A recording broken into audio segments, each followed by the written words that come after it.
نشاهد مقطع من فيلم علمي عن طائر البطريق يعيش في القطب الجنوبي، فإلى هذا المشهد نتابع مع السادة المشاهدين. نعم. ونود من حضرتك أن تشرح عن ما يعني يحتفظ به وما الله مكن هذا الطائر من خلال وصفات. أستاذ علاء، القطب الجنوبي أبرد منطقة في العالم، يبقى الشتاء فيها 6 أشهر، وتربية الصغير في بيئة صعبة كهذه البيئة تحتاج إلى تضحية كبيرة يصعب تخيلها. تقوم هذه البطاريق برحلة إلى المكان الذي سيتحقق فيه اللقاء الكبير. تستمر هذه الرحلة أسابيع عديدة، والمسافة التي تقطعها أكثر من 100 كيلومتر، تقطعها مشيا كما ترون وزحفا كما ترون. لهذا السبب تقطع طريقها مشيا أحيانا، وبالتزحلق على بطنها أحيانا أخرى.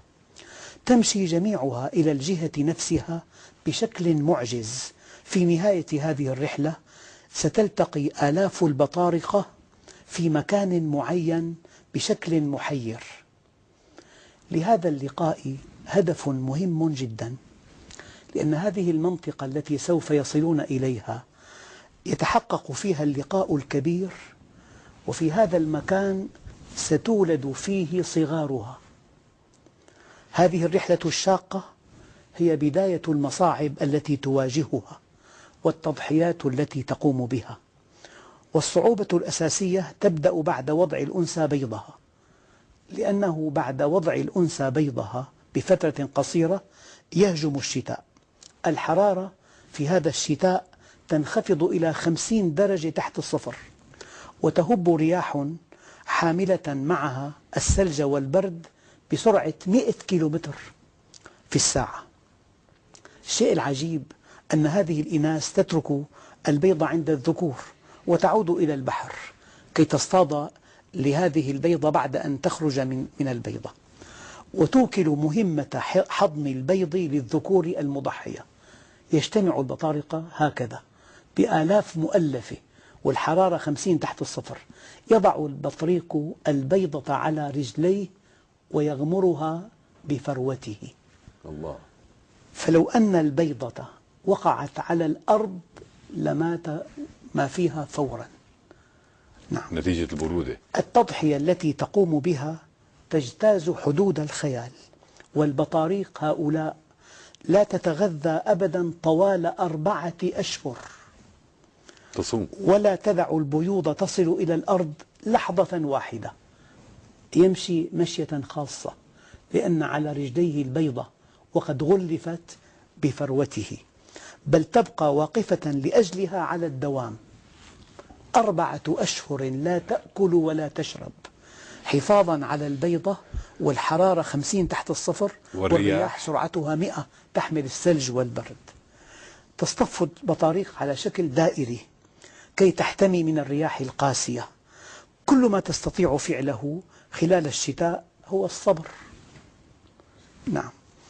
بعد الأشهر 4 الصعبة يبدأ الربيع مرة أخرى، يأتي الفرج. فالبيوض تفقس. بدأ الربيع يظهر، فالبيوض تفقس، علامات الأزهار في القطب الجنوبي. نعم. ارتفاع الحرارة قليلا، نمت الأزهار الأشكال الجميلة حيث حل الربيع. نعم. فهلأ البيوض فقست وفتحت الصغار أعينها إلى الدنيا حديثا، وما زالت على أقدام آبائها حتى الآن لعدم تكون الطبقة الدهنية التي تحميها من البرد.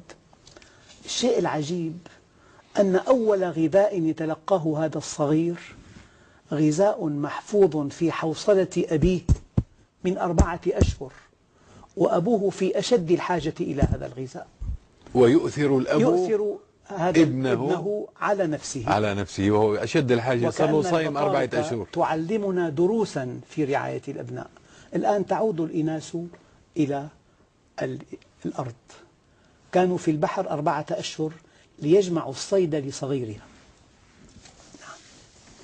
جميل. في هذه الفترة ترجع الأنثى من البحر الواسع إلى الشاطئ.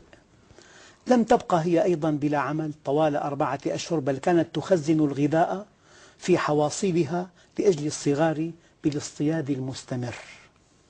وبمجرد رجوع الإناث تسرع ذكور البطريق التي صبرت على الجوع 4 أشهر إلى البحر، لأن الذكور تنزل في البحر لتصطاد بالتناوب. نعم، بالتناوب. بقيت بلا طعام 4 أشهر. نعم.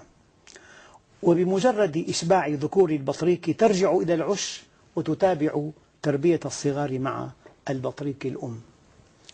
بعد مدة قصيرة تنمو صغار البطريق، الصغير نمى وصار قريبا من أمه. نعم. وترعرع. نعم. وتصل إلى حجم تستطيع فيه التنزه مع آبائها المضحية. لا يأكل البطريق الأب طوال 4 أشهر لأجل صغاره، يبقى واقفا باستمرار كي لا تمس البيوض الأرض لحظة واحدة. جميل.